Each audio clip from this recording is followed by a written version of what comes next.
পুজোর আগে চুরি যাওয়া বেশ কয়েকটি মোবাইল ফোন উদ্ধার করে প্রকৃত মালিকদের হাতে তুলে দিল মাটিগাড়া থানার পুলিশ। এদিন চুরি এবং ছিনতাই হওয়া প্রায় 43টি মোবাইল ফোন উদ্ধার করে তাদের মালিকদের হাতে ফিরিয়ে দেওয়া হয়। বিগত কয়েকদিন ধরেই শিলিগুড়ির বিভিন্ন এলাকা থেকে ফোন চুরি এবং ছিনতাইয়ের অভিযোগ জমা পড়ছিল থানায়।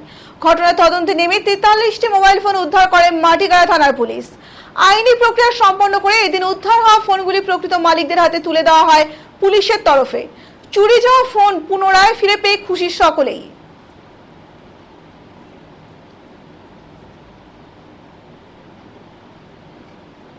মাটিগাড়া থানা এটা আপনাকে উদ্ধার করে দিল। हाँ sir, really happy, thank you sir. Nikita Roy কবে হারিয়েছিল? 20-5-2024।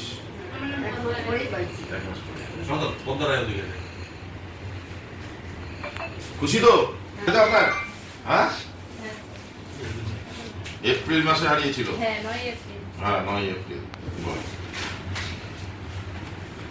মাটিগাড়া থানা এটা আপনাকে উদ্ধার করে দিল।